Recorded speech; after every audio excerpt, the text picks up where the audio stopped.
Okay, hi everyone. I am going to kind of give a little overview of some miniature or small dice towers with the goal of being able to use them for the Slay the Spire board game and have them conveniently fit in the box without having to do any special modifications or custom inserts for the box or anything like that. Since Slay the Spire only has one d6, you probably don't even need a dice tower in general, but I have found it a little annoying when rolling, especially since it has these rounded corners that it tends to go pretty far across the table and has a tendency to bump into, I don't know, like enemy HP cubes or, something on my player board or whatever.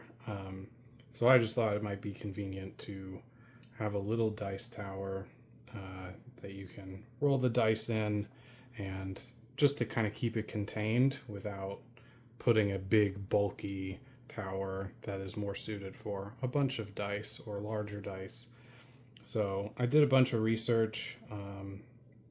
Spent a few hours the other day going through Etsy and measuring the spaces in the box that don't currently have stuff assigned to them to try and find some towers that would fit for that goal.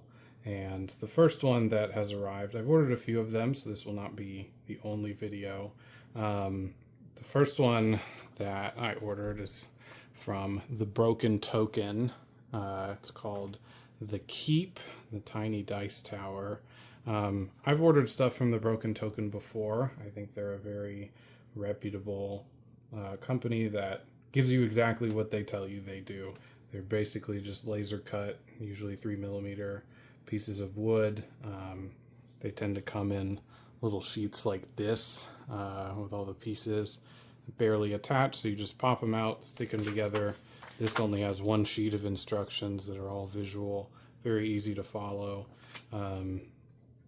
And based on the measurements they had on their site, I thought there was a chance that it would fit either in the bottom tray, in the, I don't know exactly what it's called, basically the hole on the opposite side near the character minis, where there's not really a specific thing that's supposed to go there.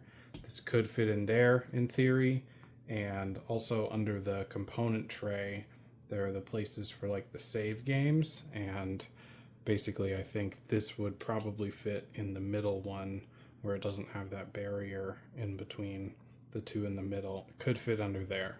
So we're going to see if it fits. I'll show you all the measurements, show you how dice roll in it, see if it's something you all are interested in. Okay, so first things first, I went ahead and assembled a version of it. This is not glued, so you're going to see me take pieces on and off. It's just dry fit at the moment. But the dry fit's tight enough that you could probably use it without ever gluing it if you really wanted to. That's generally true of any well-made laser cut board sheets like this. The dry fit's usually pretty good. And this doesn't have so many pieces that any one of them coming loose is going to be a major problem.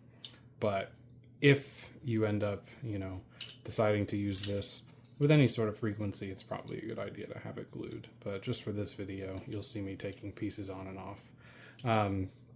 This is currently with all the, what I would consider optional pieces on.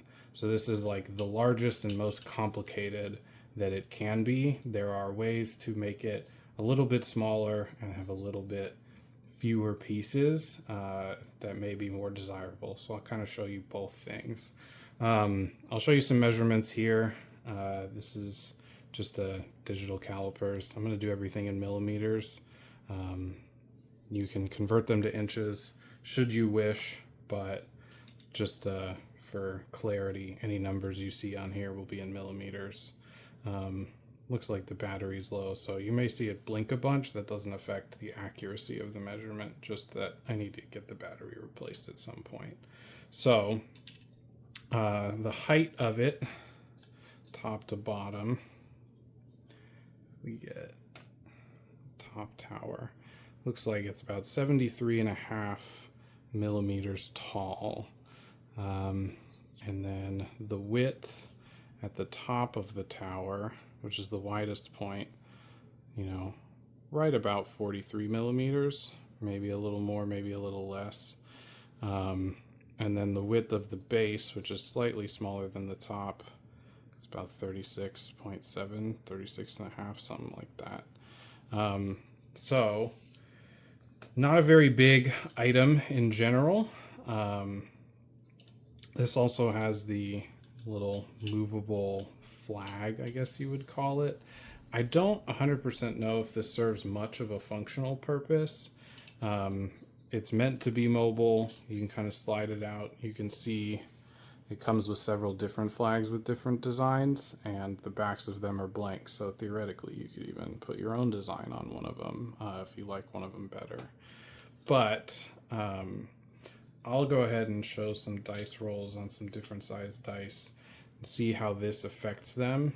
And then I'll kind of take off some of the optional pieces, show you the updated measurements, and then I'll show you how it all fits inside the Slay the Spire default box. Okay, so I got a few different sized dice here. This is the one that comes with Slay the Spire. It is an 18 millimeter wooden rounded corner dice. This is generally, I would consider, on the large side. And so a lot of the little towers that I was looking at wouldn't support the original dice. This one does, and you'll be able to see it in a second. But if there are other dice towers out there, maybe that I haven't covered or won't cover, that's something to look out for. If you find one that looks like it might be a great fit, you may also have to invest in a smaller dice. So the other two dice that I have here, these are, I think they're 16 millimeters, what they're advertised as. So this is a little less than 16, but that's great. And then I think this one's 11 or 12. Yeah, right about 12 millimeters. So I think you can go down to like 5 millimeter dice and get some really small towers, but I think the 5 millimeter dice are going to be liable to be like hard to read from across the table. You're easy to lose them if they fall off the table. They'll be probably about the size of the little cubes that you get in the game itself. And I don't know, I wouldn't want to only have one of those around. So I'd say anything above 10 is a much more reasonable, easy to see, easy to use size. So starting with this one, or I guess I should mention, because this is such a tiny tower, it only has one ramp. A lot of other, things that are advertised as dice towers will kind of have two ramps that go like this.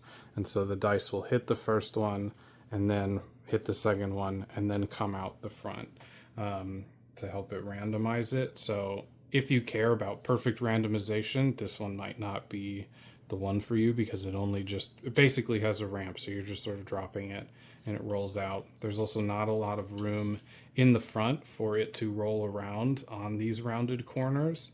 So the benefit is it's very quick. You sort of drop it in, it comes out, there's the number. The catch basin, or whatever you want to call it, is a little small, especially when you have this flag in here.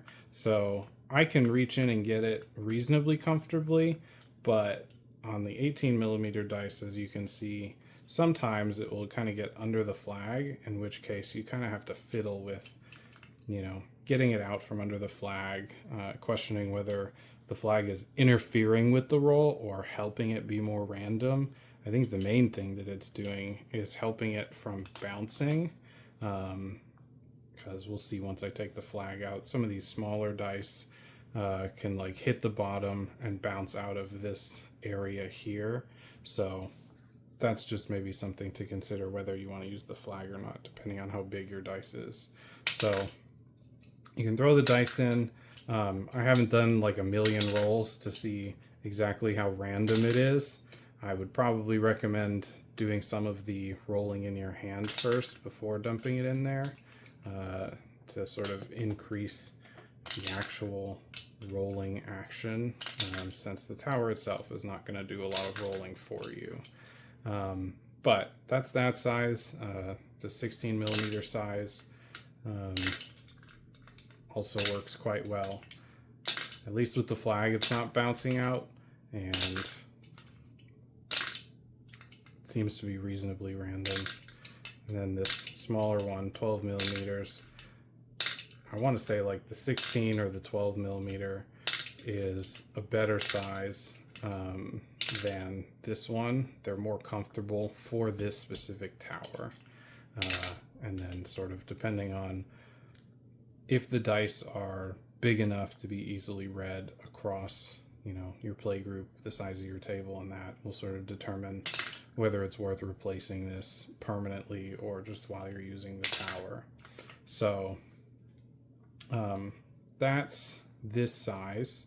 The reason I mentioned that some of the things are potentially what I would consider optional is if you want to make it smaller, there are a few pieces that aren't necessary in order to make it function. First of all, this flag, which is intended to be able to be swapped out. You just don't have to have it at all.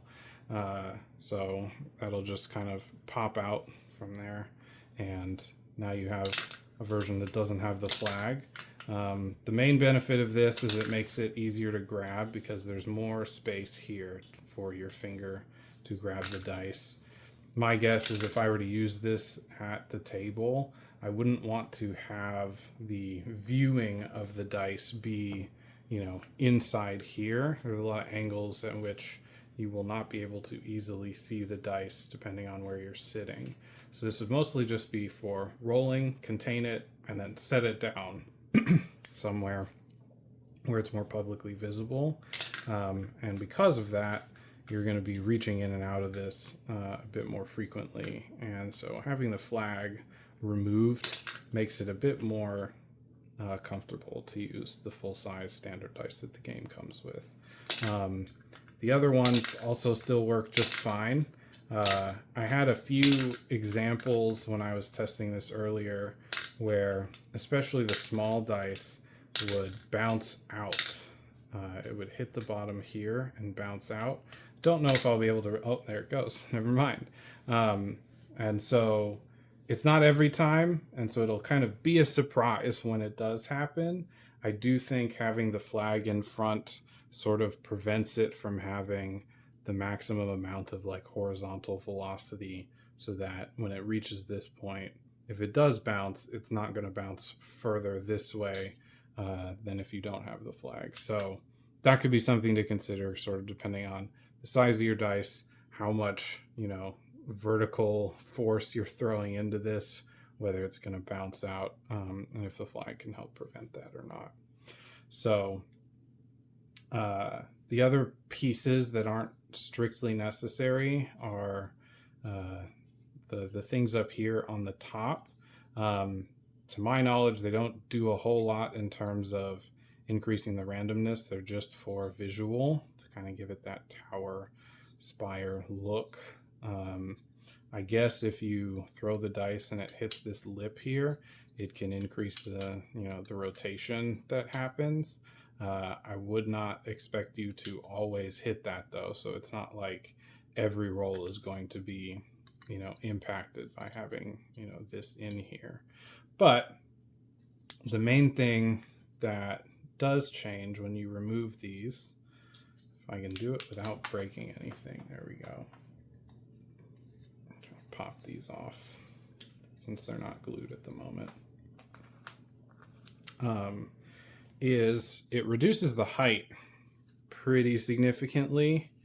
So if we take a look here, now it's down to 62. I think it was at like 73 or something like that before. And I guess technically the width, the maximum width at the top is the same because of these nubs sticking out. So that said, if you decide we're just not going to have the top part at all, you could sand these down, which would also reduce the total width to basically be, you know, the minimum width, which we saw before. It's right around almost 37. So the dice tower still works basically the same without that top part. Maybe you have to be a little more accurate, since you have less of a funnel putting the dice in to begin with. But if that's not an issue for you, if you're not, missing when you're rolling stuff into it, you could make it a little smaller by removing that top part, if you decide that's what you want to do. Now, I'm going to move some stuff out of the way here and show you how this fits inside the box in a couple different ways. So I'm going to pull this box over. Hopefully, I don't have a good preview on my camera the way this is set up, but hopefully you can see in there. So this is the area of the box that I felt there's not anything specific that's supposed to go in there, and putting a dice tower like this would be pretty reasonable. So this fits flush with the bottom. It's not going to hit any of these extra lips, and it's almost perfectly sized at the bottom there. And I'll take some photos and include reference about the other angles. I'm not really going to mess with the camera angle quite at the moment, but there is plenty of space on the top here. I guess if I take a card of some kind, here I'll just grab a magic card, which is the same size as these cards. You can see there's plenty of space without the top part, so the second layer of the box will easily fit on here. It won't be putting any pressure on this, and since this is a pretty snug fit, not snug in like an uncomfortable way, but in like it's not going to rattle around and move a bunch. I also don't think there's much risk of this getting damaged by sitting here. I will also say, if I pop a couple of these pieces back on real quick, that even if you add that top layer, which increases the height, it is still low enough in there that the second layer will go on top and it will rest on this part of the vacuform insert and will not be resting directly on the tower itself. So once again, pretty good fit. I was pretty impressed at like how perfectly it fits in that zone right there. The only downside to this potentially being the point of storage for this dice tower is that you would have to find a different area to store things like the coins, especially if you have the metal coin bag upgrade. A lot of people have been storing those down here, or maybe the Ascension keys, the Act 4 keys. Some people would put those down there. That said, both of those items, as well as a bunch of other stuff, will fit underneath the component tray, which I will show you in a moment. And so it really only starts becoming an issue if you, let's say, finish Act 1, want to save your game, you have all 4 players playing. The stuff under the component tray is intended for those save game pieces. And so if you had all of these under the component tray, and you want to save your game and put the dice tower here, this doesn't have a comfortable home anymore. So it depends on how often you're saving your games, whether you have a different storage solution for the save games, or if you're just putting them straight under the component tray as intended. This might make things uncomfortable in that scenario. But that's a decision everyone will have to sort of make for themselves, but just pointing that out so you have as much info as possible. I'm going to grab the second layer, put it on top here. Okay. So Here's the second layer, at least of the collector's edition. I have not made any measurements about the standard edition, so I would take this with a grain of salt. It seems likely that the second layer would be shorter in the standard edition because it's no longer needing a bunch of room for these play mats, which probably take up a lot more vertical space than, I guess it just wouldn't have these at all. So I think the standard edition box is just shorter in general, and you would want to make some adjustments to determine whether or not it's going to fit under the component tray. I'll share my measurements about how big the component tray kind of zones underneath it are with, in the comments of this video or linked somewhere. And then maybe you can measure it yourself if you have the standard edition to determine if the height difference will kind of affect whether any of these towers actually fit under there. But to kind of show you the dice tower, it does fit comfortably horizontally. If you lay it this way, up, standing up, the component tray will not fit on top of it. So you would have to lay it down on its side, and this is where some of these extra pieces kind of might affect how it fits. So even though it fits vertically here, it definitely won't fit laying on its side in the corners. And even if I take off these pieces, it looks like it might, but unfortunately these rounded corners are kind of cutting into where it might otherwise potentially fit.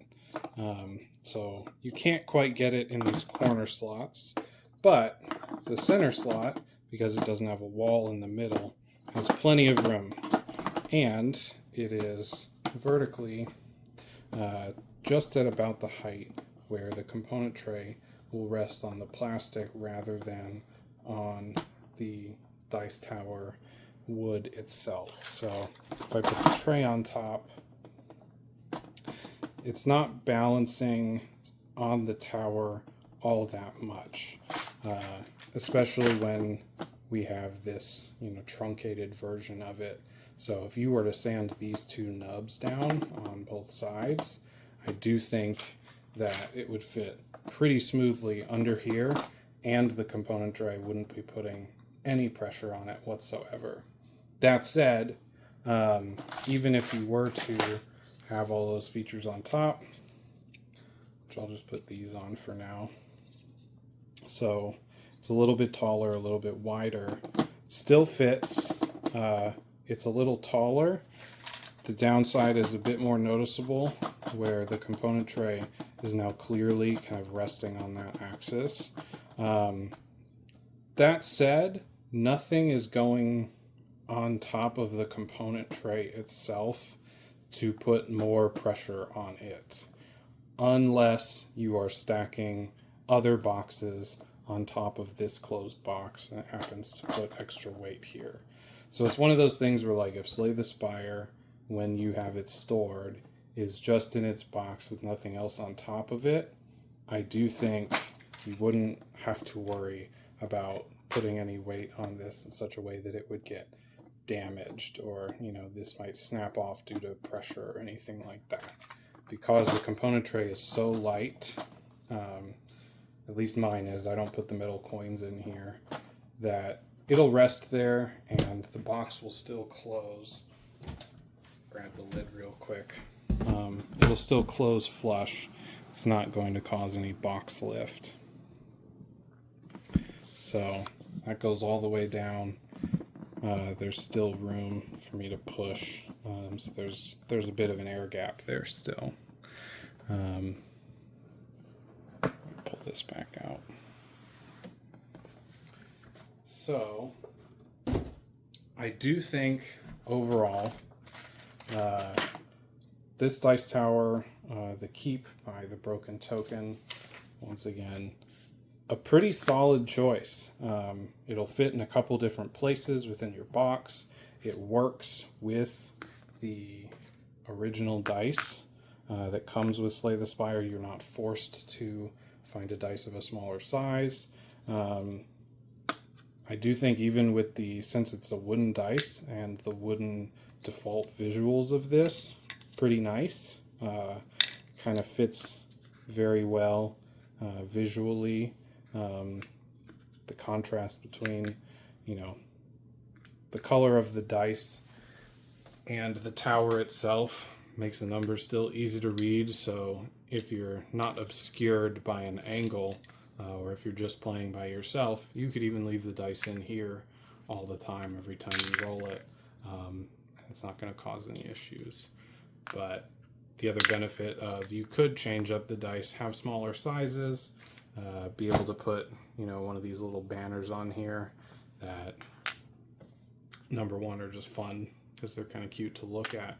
But then number two, they kind of help prevent any dice from, spilling out, dampening the momentum it has.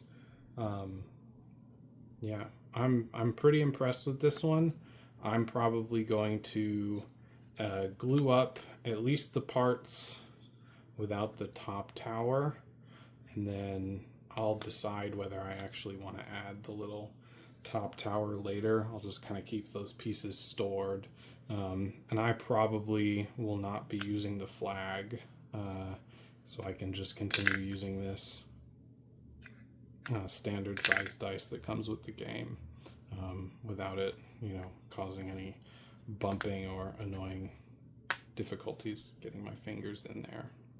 So I guess another benefit of this type of tower, or any of these laser cut wood things, very easy to paint if that's something you're into.